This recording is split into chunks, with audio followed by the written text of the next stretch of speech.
One of the nuggets that was aha for me was praise versus encouragement. They're really not the same at all. So praise is very general. So you say to a kid, oh, that's a good job, or you're a good kid. Well, the kid who doesn't have a good self-concept, in their little mind, they think, I'm not a good kid. And so what do? Wham! They kick their sister next to them. Now that picture matches up with the image they have. See, I'm not a good kid. I told you I wasn't a good kid. So I'm too general. Praise is really general. You're a good kid.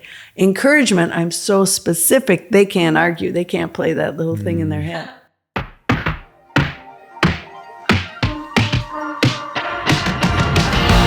Hey everyone, my name is Madeline. I'm Ryan. And welcome to the Roots That Last podcast, where parents will have the opportunity to share their experiences, their expertise, and their wisdom in creating a lasting faith in their families. Thank you so much for coming alongside us in this journey. We are on episode 4 of the Roots That Last podcast. And today we have some really amazing guests. Ryan, will you tell us a little bit about them? Madeline, I'm pumped for this episode. We have 2 amazing people on their own, Deb Engen and Ericka Graham, with their own expertise and experience as parents, but just the fact that it's their dynamic duo of being mom and daughter, getting to talk about her childhood and Deb being a parent, and then now like parent and grandparent. It's just a really cool dynamic in episode. All right, well, let's hop into our conversation with Ericka and Deb. Deb and Ericka, thank you guys so much for being a part of episode 4 of the Roots That Last podcast. Start by telling us a little bit about yourself, both personally and professionally. Who are you? What do you do? How'd you get here on the Roots That Last podcast? You go. I'll start, okay. I went to UW-Madison and went elementary education. I basically taught 3rd and 4th grade combination and then 5th grade. And then I also went back and got my master's in curriculum and instruction at Madison. And then I went back to school one more time and got a counseling degree. And I did that for a year, but I really missed the classroom. So I went back to the classroom. But in the summertime... Highly educated. Yeah. And Ericka and I both, we love to learn. I mean, if I had all the money in the world, I would have gone PhD in the whole shebang because I just love to learn. Love it. I love the campus feel. I love to learn. Yeah. And then I taught a lot of graduate courses through the Institute of Graduate Studies through St. Thomas. And I did that mainly in the summertime, and then because of the kids.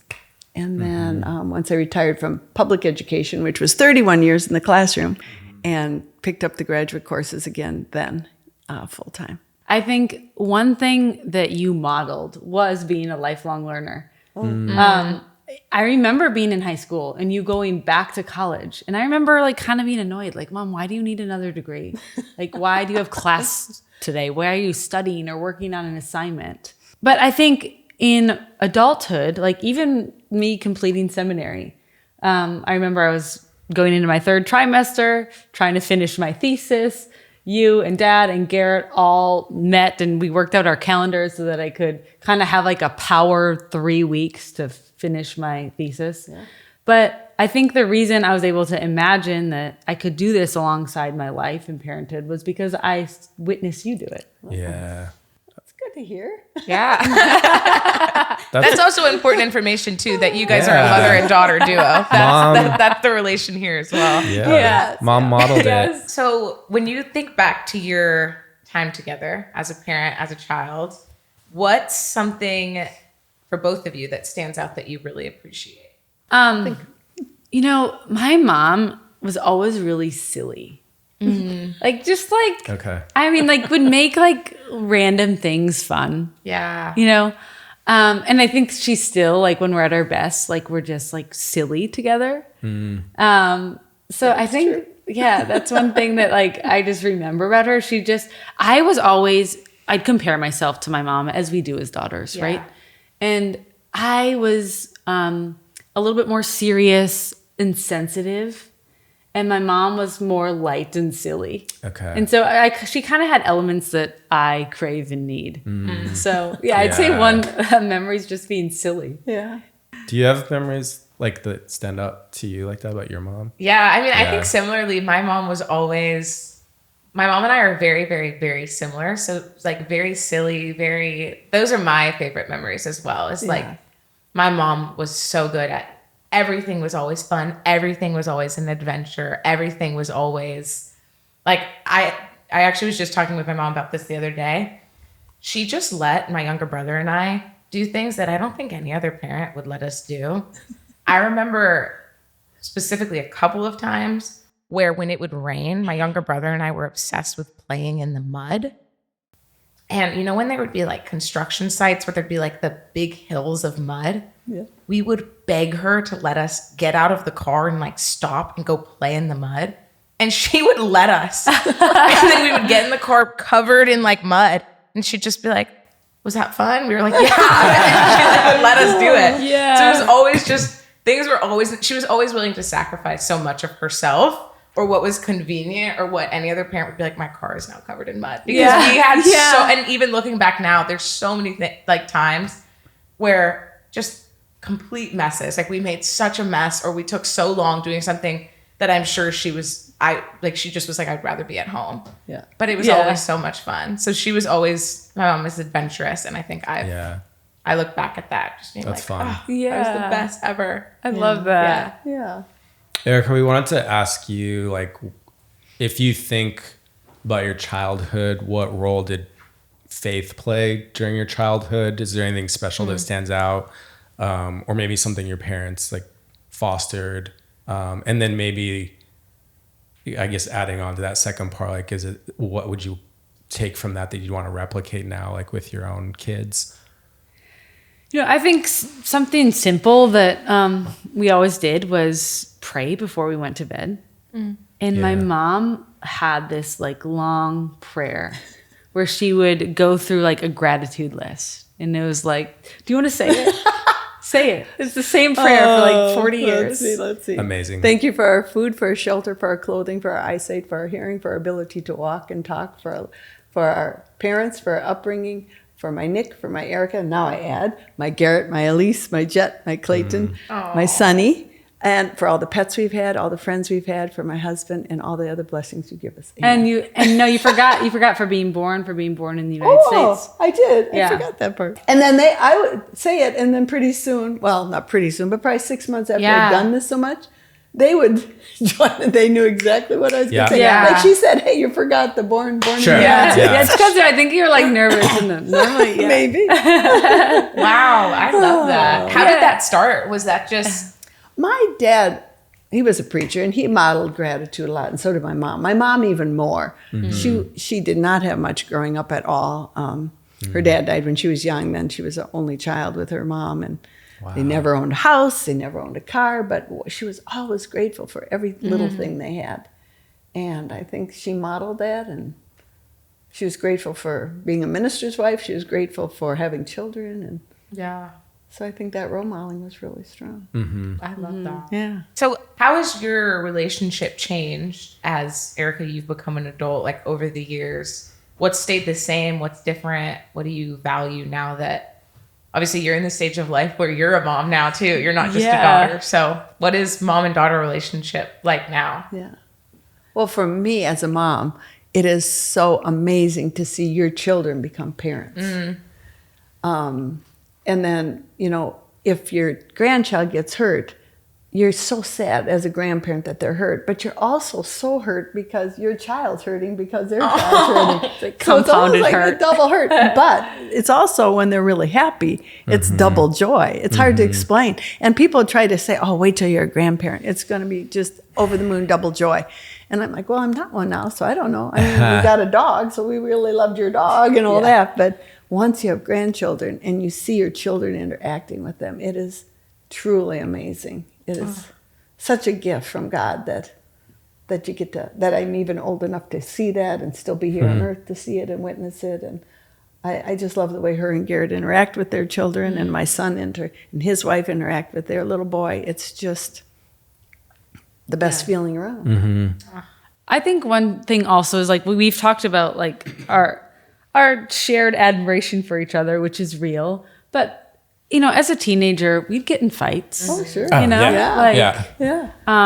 bet you guys could go at it. Yeah, I've shared in preaching before, like a struggle with disordered eating that started in high school. And I remember my parents wanting to take me to Milwaukee to get help. And I was like, you guys don't know what you're talking about. I'm fine. Yeah. You know, that was all there too, you know? Sure. Yeah. And even today, I think we'll still get in little, you know, tiffs or getting little funks with each other. Yeah. And I mean, it's you're all human, right? Yeah. It's real life. And one thing, like, I think that I've been challenged to do, and what really all new parents are challenged to do, is differentiate from yourself as a mother. Because I think for a while, like, I kind of put my mom on a pedestal that she didn't ask to be on. But I kind of felt like she did everything perfectly. She taught a class on parenting. My gosh. Yeah. You know, like, how am I going to be like her? Yeah. I feel that. And what I had to learn is that I'm not going to be like her. I'm going to be like me. And I am a different kind of mom than she was. I'm not better than she was, but I'm also not worse than she was. I mother differently because I am different. Yeah. And You're a great mother. You're a great mother. Yeah, you really are. well, But and I learned so much. I mean, parenting today, especially social media, everything else, is so different. Yeah. Like even you know, how long you breastfeed and co-sleeping, and my gosh, internet has all these suggestions well, for that's parents. not. To be fair, though, that's always been around. I just choose to do that. Yeah. My mom. I get what you're saying though about like the overload of info. Oh Like my I remember gosh, my mom saying when my kids were babies, it was just like, there's just so much that you guys know and are like following and learning about that. Like, I think she was like, you just had like a crib and a bottle and like a blanket. Like that. Yeah. Right. And one car seat. You know? There weren't like Yeah. 28 parenting gurus Yeah. on your Instagram algorithm Yes. every day. Yeah. You did the best you could, and you kind of followed what my mom did. Is kind of what I did. That Yeah. role modeling and read some books on parenting and listened to your pediatrician. But nowadays, my goodness, It's between overwhelming. I think about that all the time. Like, I'm workshops far from that stage of life, but I'm like, how do you know? And there's conflicting information. Oh, too. yeah. It's like, Yeah. hey, am I a gentle parent or no? Now gentle parenting doesn't really work because if you're too Sure. gentle, then they're gonna not. So Yeah. you can't do that. Yeah. I'm like The competing schools. I'm gonna of go thought. back. I'm just gonna buy a book at the bookstore and be like, I don't know. Yeah. One thing. That's it. It's too much. Yeah. Yeah. I found myself like buying the books and taking the parenting classes, but then like not applying half of it because it didn't work for me, you know? Totally. Yeah. Yeah. Yeah. You have to take like, okay, well that I got something from that, you know, that works for us. Which Yeah. I think parents should do. Take the nuggets that fit you, fit your family, and do that. Totally. I mean, you've touched on this a little, but would like to hear a little bit more about what it's like raising Ericka's little kids as like a parent and then grandparent dynamic. Not everybody that's listening or watching necessarily has a parent or in-law like close to home, but a lot of people do, like you. And so that's like a dynamic that you're kind of navigating. So for people that are trying to figure that family dynamic out, what are ups and downs of being close together and having like the benefit and some of the challenges you mentioned, and what have you learned from it together? Well, I think the benefit for me is just that I can zoom over and she'll say, hey, you want to quick go to Starbucks? So I can zoom over, see the kids, we take them to Starbucks, get them the cake pops, you know. Yeah. Just those little moments Yeah. that I feel so lucky I can do. And then like Jed will say, Grandma, can you have a sleepover? So then I come over and I sleep over some. Yeah. They wake up He and invites then- you to sleep over at their house. That's awesome. Yeah. Yeah. So for me, I mean, those little moments are just so special. Yeah. And then I do try to help out, especially like when the week she's preaching or something, or like when she was working on her finishing up seminary and that. Really try to be supportive that way. I think my mom has had to learn how to set boundaries. Yes. Like my therapist once told me the most offensive thing ever. And she said, you are not entitled to your mother's time. And I was like, how dare you? She's my 24/7 babysitter. Like, Ericka told me that, and I'm why like, am I paying that for is this? so good. Finally. But no, like you've struggled setting boundaries. Well, I'm a helper. The Enneagram, I'm the helper. Okay. So when she asks, but I got something else going, I want to say, well, I really can't because I'm doing this. But then I think, well, how can I work that out that I can do that and that? Yeah. And it's really hard for me to just say, you know what? On this one, I just can't. I got a plan and so you're going to have to figure something else out. Yeah. But that's really hard for me to do. Yeah. If you're a helper. I bet. It's hard. And if you have different expectations about it, then there's going to be a conflict to work through. Yeah, so I think that's been the biggest challenge probably if we were to address the challenges. Yes. Yeah. Okay, so I want to hear about Love and Logic. So Deb, if you want to tell us a little about Love and Logic, and then maybe what are two of your favorite concepts that if you could share with our audience that you would share from Love and Logic? So I taught discipline with Love and Logic for years, 40 years. And I taught it to parents, so parenting with Love and Logic, or I would teach it to teachers. One of the nuggets that was aha for me was praise versus encouragement. They're really not the same at all. So praise is very general. So you say to a kid, you know, oh, that's a good job, or you're a good kid. Well, the kid who doesn't have a good self-concept, in their little mind, they think, I'm not a good kid. And so what do? Wham! They kick their sister next to them. You know, now that picture matches up with the image they have. See, I'm not a good kid. I told you I wasn't a good kid. So I'm too general. Praise is really general. You're a good kid. Encouragement, I'm so specific, they can't argue. They can't play that little thing in their head. So I say, wow, I noticed today you were playing outside with the neighbors, and I noticed you ran inside and got popsicles for everyone. That was so kind of you. And they can't say, I was not kind. Because I'm so specific. Yeah. They can't play that game in their head. So I think encouragement, the more we can be really specific with children and tell them describe what they're doing, that's so much better than the false praise of that's a good job. Because they might think, mom says that to everybody. Mom says that to neighbor kids. She says that to, but when you're really specific, it means something. And to adults too, but really for children. Naming the specific action that you saw and then like building that up. Yeah. Which I know like from my own parenting experience was something I had to try to flip is like when kids are doing well, you tend to just roll with it. And then when they're misbehaving or not acting the way you think they should, then you're calling that out, you're naming those things. So that was hard for me to just be like, okay, like get in the habit of encouragement. Yes. Yeah. That's really cool. I hadn't thought of the distinction between those two things. Yeah. Another one would be the word no. How, kids get to learn that word so quickly. It's one of their first words because they hear it so much. Yeah. And with Love and Logic, they say, don't always say no. Try to say like danger. So if they're going toward the cord or something, don't say no. Say danger. Or if they say, I want to go out and play. I want to go out and play right now. Instead of saying, no, you can't. We got to eat right now. You'd say, yes, as soon as you're done eating, you can go out to eat. So they hear the yes, but it's under terms. So you try to say no less. Okay. That was another little technique. Choices is huge with Love and Logic. Ericka. So my son, I would say, do you want milk or juice? And he would pick one, and that was it. And I'd say, Ericka, do you want milk or juice? And she'd go. It became philosophical for me. Yeah.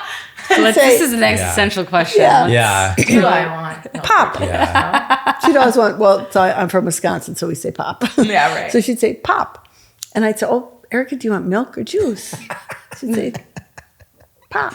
And then you don't do it more than 3 times, but it's called the broken record. So every time I say, Ericka, do you want milk or juice? And she still says pop after 3. Then I pour the milk and I give it to her. And what do you think she wants? Juice. That would be my Ericka. Wrong, But, so choices for some children, they'll work like 80% of the time. 90% of the time. And some choices for other children, they don't work as much. Yeah. So then you say, oh, choices work with that child, but they don't necessarily work with that child, even though the same family. Yeah. What is that supposed to cultivate in them? Well, choices is so they think on their own more. Now, if she would have said, pop, and it was it was in the afternoon and she could have a little, I'd probably say, yeah, good thinking, you can have a little pop. But if it's right before bedtime and she wants Mountain Dew or Jolt or something like that, sure. I'm not going to say yes to that. This is the 90s. Yeah. Hey, we said pop in Alberta too, so I feel like I'm with my people right now. Soda. Yeah. If you're in Atlanta, they say Coke. Yeah. But But you want them to think for themselves. So if Got they it. can add something to it that's a good choice, that's great. Yeah. And choices also lets them know that they have some control, Right. you know. So. Since you grew up with your mom knowing these concepts well and teaching it and then trying it with like you, like, are there things from that you try to do now with your kids, and it's okay if it's not, or if you're like, no, I have a different method. I haven't found a concept in Love and Logic where I'm like, no, that seems like a bad idea. Okay. I think it all like, I mean, it has the word love in it, right? Yeah. So like, Yeah. You're logicking with your kids with love, which is hard. It's hard to use logic with toddlers and even a 4-year-old and 5-year-old, 16-year-old. So could you, either one of you, like give a little example of like how you would try to use love and logic with those different age groups? Well, one thing, and I think we've all kind of shared it here, you saying your mom's silly and your family prayed, and that role modeling is so important at any age. And I think when they're little, who are the magical people in their lives? Who are their main role models? Who are they? parents. Yeah, parents, grandparents, Friends. Yeah. Teachers, teachers. coaches. Yeah. Yeah. And then, now let's say they get to middle school. Who are those role models? Friends. Friends. Friends become more important sometimes than family. But the role modeling that the parents do still, no matter what age, is so important because they will pick up, they will say, I would say things and I heard myself coming out of her mouth. Yes.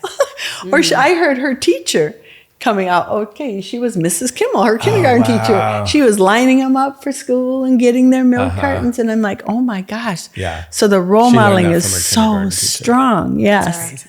Yeah. So I think it's really important that we think, and then when we blow it, because we're going to blow it as adults and just say, you know what?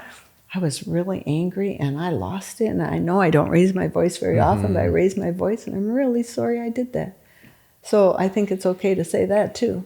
But try to be as good a role model. I know my husband and I would talk in I've the never car. messed up, so I wouldn't. I've never had to repair. But I the know- other parents. Garrett, I mean, I'm like, Garrett needs to know 50% this. of my life is just repairing. Yeah. But even like if you're in the car, if your parents in a car and you got your kids in the back seat and you don't have, well, we never had phones, so I didn't have to worry about that. We had an audience that was contained. And then we would talk about, you know, so-and-so said this about Nick the other day, or so-and-so said this about Ericka the other day. And gosh, it just made me feel so good as a parent that they recognized that characteristic in my child. And and they're sitting back there and they're thinking, what did they say, you know? So it's just that they hear great things about themselves and that they hear how much they're loved. But they also are guided when they screw up into making better decisions. How else could you have handled it? Love and Logic is a lot of questioning. And that came from my counseling background. Like, well, what could you do different? What could you do next time? It's What do you more think about, would have like, made what that are we better? learning from this for the next time? Yeah. I really appreciate you saying that any of these types of like concepts are just hard and that you do mess them up as a parent. Like my mind instantly went to when our oldest son was a toddler. He was a really intense toddler, and our little like preschool actually like invited us, like nudge, like, we're doing this seminar, and it was called Nurtured Heart, which is like really adjacent to Love and Logic. It's still great. I mean, we still try to use it, but like it all sounds so great. And then we get home and you're trying it and it's like, you know, I'm supposed to stay calm, but it's like I'm saying like the phrases and stuff, but I'm like angry as I'm saying it. And then you're like, man, like I messed this up a lot. Like, but just there's something to the idea that you have this principle or method and you're just doing your best to do it, and you are going to mess it up sometimes, but you could, you know, like even for yourself, like how could I do this better next time? I felt like it was such a learning curve of, okay, like all this stuff sounds great in a seminar, in a book. When you go ahead and try to use it, like it's going to be bumpy along the way. So, And they talk a lot about intonation too. So if you say, that's great, or you say, that's great. Yeah. So it's the same two words, but your intonation with your children and all the nonverbal, 80% of communication is nonverbal. So all the nonverbal communication that we use, all of that is so important. And we're going to blow it. We all blow it. And you think, oh my gosh, I teach this stuff. How do I not do that right? And then you think, but I'll get it right next time, or I'll remember that next time. Yeah. I'll also just give Deb a little plug here. In the 90s, I remember sitting in like an auditorium style venue in Platteville, Wisconsin. And my mom used to have hundreds of people come to her Love and Logic class. I remember sitting in the front row with like a lollipop being like, why are all these people listening to Mom? Yeah. That is so cool. Why is Mom up on the stage? Yeah. Yeah. That was like a big early childhood conference for the whole state. Uh-huh. And I was one of their keynotes that year. And it was really fun. That's I mean, really cool. That's why we both love, speaking. Yeah. I was going to say, now she's in the auditorium watching you on stage talk to hundreds of people. Exactly. So. I want to say one thing about Love and Logic, though. Yeah. I think following through with consequences is not easy. Yes. Like for me as a parent, like if I say, if you do that one more time, we're going to have to go inside, and then it happens. I want to stay outside and talk to the other parents who are my friends. I just punished myself. I don't want to like carry a child who's not happy inside and go figure out, what to do from there. So I think just follow through is such a discipline that I'm not always up for. Yeah. But like know that that's part of what makes it work. Yeah. So The consistency really is important. Or you just don't offer that consequence. If you're absolutely not going to follow through, then you don't offer the consequence. Good idea. I'm going to write that down. I think back to like me being a kid. And I think that was so much of my mom. I think her problem was she did not like to see her children be upset. So when the consequences would upset us, my mom's a very empathetic person. Yeah. So she was really quick to be like, well, okay, if we're going to figure it out. Let's buy the toy. Yes, exactly. And so I have a younger brother and I have older sister syndrome. Terribly. Like I am a third parent to my younger brother.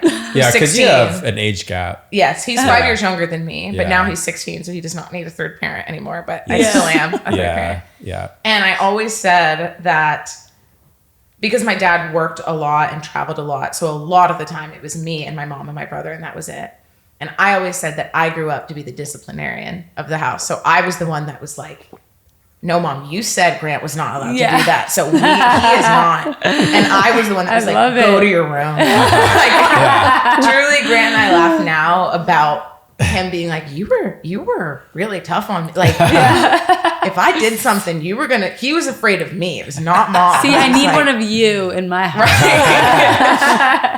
But that's been a lot of my mom and I's reflection is you learn so much from your parents. And I like so relate to I'm never going to be able to do the things that my mom has done, like her grace and empathy and kindness and her sacrifices for us. I have this fear that I'm like, I'll never be able to do that. Yeah. But you also learn the things that you don't want to do. And so whenever my mom and I talk about parenting, I'm like, my kids are not going to be getting out of consequences like I got out of consequences. But it is so hard. And I can just recall so many moments of her giving in and being like, oh, no, it's okay. Yeah. Which probably was not great for either Grant and I in the long run. I can remember even when I was a kid thinking, and when I grew up, I'm not going to say that to my kid. And sure enough, I'm an adult and my mother's coming out of my mouth. It's like, I did say that. I said I would never say that. Oh, it's so funny. Yeah, so role modeling is so strong. Yeah. One thing I think you role modeled, Mom, is you just like did things. You were really courageous with your life. Like there was, we bought a boat one summer and, courageous is stupid. And like nobody knew how to drive a boat or take care of a boat or get a boat in the water. You weren't boat people. Or like, where do we go to the lake and where do the boats go? Nick kind of figured it out. Yeah. How do we back it down? But they were gone. My dad would be gone and we'd want to go boating in the summer. My mom had summers off because she was a teacher. And we had this philosophy where I'd call a bunch of friends to go on the boat. A lot of times it'd be like sunset and we'd ski and tube. And my mom would be the parent, but she didn't really know how to drive a boat or get the boat in the water. So she'd like have like someone she found help hook up the boat to our vehicle. Mm-hmm. But once we got there, she would like scan the lot and just like find like an able-bodied guy. And she'd go up to him and she'd say, you can either wait for us for 2 hours to get this or boat in. you can hop in my seat and get the boat in the water. And Yeah. it worked every time. Every time. That is amazing. And one I time, never Back to did the learn how to- options. So she Do you never want learned juice out. or what Yeah, was she it? was. yeah, she was like, Or milk. Yeah. And she one time like just like grinded our propeller on rocks. Yeah. Like didn't put the propeller up as we were coming inland. And Oops. it was a brand new boat. These propellers are expensive. Randy's and it was just all finding it out was this black. Yeah, it was a black propeller, but it was like all silver scraped and like jaded. I remember she went home, she got a permanent marker. She like colored it all in. She didn't want my dad Yeah, to you get did. mad. She put a towel over it. And my dad came beach home and he towel. was like, the beach towel made it kind of obvious. But she always just like, I don't know, she did would things. try. Yeah. Like was courageous in little ways. I Like, I'm not gonna. we're going to boat. I don't know how to boat, but we're going to boat. We're We'll gonna figure figure it out. this out. We'll figure it out when we get there. I feel like she's kind of lived her life like that. Like, Yeah. oh yeah, we're going to do that. Not That's gonna. awesome. Be, You know? I'm in for the journey and figuring out along the way. Yeah. Yeah. Yeah. It makes life interesting for sure. I love that. That's amazing.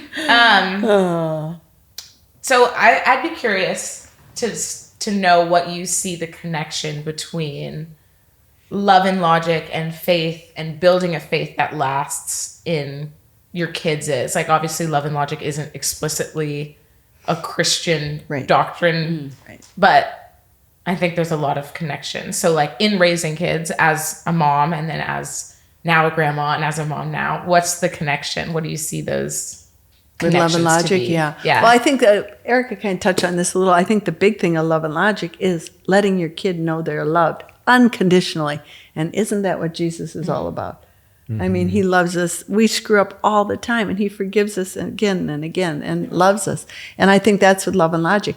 A child needs to know you are loved no matter what, no matter how many times you screw up, no matter how many times we get mad at each other, you will always be loved. That will never be taken away. And sometimes you can hear parents, they are so frustrated, and the kid says, well, I don't love you. I don't like you anymore. And I've heard a parent say before, well, I don't love you either. And I would, Oh, wow. with love and logic, you would never say that to the child. Yeah.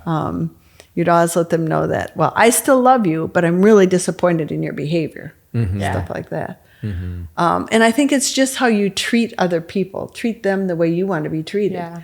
So how do you treat the students in your classroom? How do you treat your own children? Letting them know, yeah, that does really hurt when other people don't include you or whatever. So what could you do about it? Or it's okay to feel sad about that.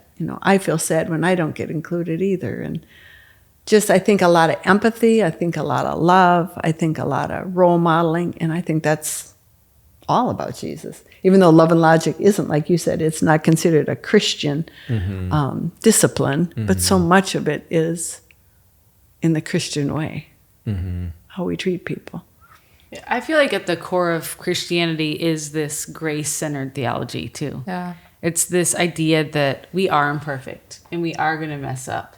And at the core of love and logic is really kind of a grace-centered approach too. It's we're going to mess up and these are the consequences. And it's also, she didn't talk about this, but the consequences are often natural consequences. So like, it's not like if you do this, then you're not going to school tomorrow and you're cleaning the floors. It's like, well, if you can't be outside in a safe way, then you have to go inside, so it's a natural consequence. So I think not like intensifying with abstract punishments. It really is a grace-centered approach that, hey, we believe in the best in you. Yeah. We know you're a good kid. Yeah. And if we can't operate within these boundaries today, we're going to miss out in this way. So yeah, I think there is overlap. And I do think creating a faith that lasts, it comes from living it, Yeah. right? Not just reading our Bibles or intellectualizing it or talking about these abstract theological theories, but living grace and love, which is probably at the core of the curriculum, although you know way more than I do. No, that is the core of the curriculum. And again, when I think of role modeling, I think of my own mom, who every Sunday she would have a stack of letters on the counter, and they would be just notes she'd write to different people in the congregation, like if someone was sick, or if someone just lost their husband, or if someone just had a baby, or whatever it was. She'd have like 5-6 cards every Sunday. Yeah. Now the town, was only like 1,200 people back then, but my dad's church was like 900 people. It was a big church in a little town. Mm-hmm. And she just kept busy, always noticing things. And that's one thing Ericka does. I don't notice it as much as Ericka will say, "Did you notice that person seemed kind of sad today, Mom?" And I'll say, "No, gosh, I really didn't notice it." Or she's very empathetic. So one time when she was little, and I got this brand new bedspread for her, I put it on her bed. She spilled something, so we took it down the laundromat, washed it, went to put it in the dryer, went back to get it from the dryer, and it was gone. And I'm like, who would steal a brand new comforter? And she looks up at me and she goes, "Mom, whoever took it, they needed it more than we needed." And I'm like, oh my gosh, my child knows more than I know. Yeah. Just more that empathetic. Yeah. And I'm kind of graciousness, generosity. It's a brand new comforter. It's a comforter, Mom. Yeah. So that way I learned from her so much. Yeah. I think kids in general just have like a, they pass an unhoused person and they know that's not right. Mm-hmm. Yes. Right? In a way where we become more numb to certain realities. Or we rationalize things. Yeah. That are like, we shouldn't rationalize that. Yeah. Kids have that like innocence. It's really interesting. Like we even just went to an Astros game and we're like parked, and so we're walking to like the ballpark and walk past a person who's like, we were at the same Astros game. Yes. Yeah. And somebody who's like sitting on the sidewalk and then like suddenly my kids are asking questions, and then just, intuitively know it's really like they're disturbed by it. They can't just walk by. It's something I thought when you're both sharing too, as like how all this connects to developing a faith in kids. My own experience with my 3 kids is that kids often like live into sort of the view or if they're sort of seen as like a troublemaking kid or the bad kid, or like you're disruptive, it's like they're gonna rise up to that. Mm-hmm. But like on your encouragement part of like, if you're speaking, if your voice in their head is positive and you're naming like the encouraging positive things about that, or like you're saying like, that's like, I believe in you, I see the best in you, I'm gracious towards you. Like I see my kids like rise up and live into that so much more. Yeah. And that sounds a whole lot like Jesus to me. Yeah. Like I see your humanity. Sometimes when my kids like misbehaved or were a problem in like school or whatever, and then you like get the feedback and it's like, well, of course, like they're a kid, like we have to guide and nurture and steer them towards something more. How old are yours, Ryan? They're 12, 9, and 7. Okay. Yeah. And they have to test the limits. They're going to test the limits. Yeah. I mean, even with my middle schooler now, like I do carpool, and when it's my day and it's like 5 12-year-old boys, I mean, it's the funniest 30 minutes of my week. Oh my gosh. It's hilarious. But like they're just goofballs, and they do like we get calls from the school, or I hear about my son's friend who did this and got suspended. And I feel like some people are so like shock and awe. And I'm like, what else would a 12-year-old boy do? Like they're figuring it out. They're testing the boundaries. And like, my job as a parent, as a believer, as somebody that wants to like instill faith in my kids, is to come alongside them and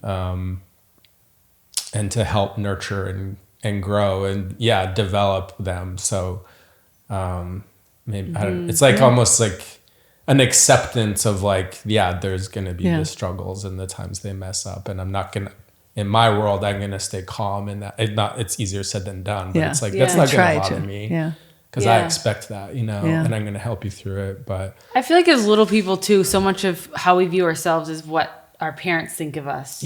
But also like if you have faith growing up, in program we say like a God-sized hole we all have. And if we have faith growing up, we also have this other source that we believe gives us worth, or that we are worthy through it. And so it's like it makes up for what's not there. Yeah. Mm-hmm.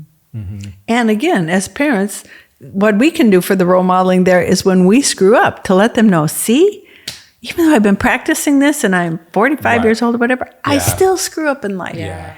And now I'm going to learn from that and I'm going to move on. Yeah. But to let them know that, so if they mess up, we still mess up as adults. I still mess up as a grandma and a mom and that. And you apologize, learn from it, and move on. Thank you for sharing all of your wisdom. You're welcome. Yeah, we're so blessed by your presence, both of your presence in our community. So thank you so much. Thank you. Yeah. Thanks for asking us. Well, thanks for tuning in. A huge thank you again to Deb and Ericka for joining us on the Roots That Last podcast. Madeline, what did you enjoy about this episode? I thought it was so great. I thought their dynamic was so fun. It reminded me so much of my dynamic with my mom. And I actually went home and told my mom, I cannot wait to have kids so that you can be a grandma and you can have sleepovers. Yeah. Very far from that stage of life right now, but it did make me excited. One day. Yeah, one day. It's coming. But I thought it was great. I thought their dynamic was so great. I thought they both had so much wisdom and knowledge to share, and just hearing about how their parenting philosophies change over time and for their own individual kids. I thought that was really great. Yeah, and it was just cool to hear about like their journey and all of that together over the years. So if you'd like to hear more conversations like this, you can follow us on YouTube, Spotify, and Apple Music. We release a new episode on the first Wednesday of every month, and we'll see you next time.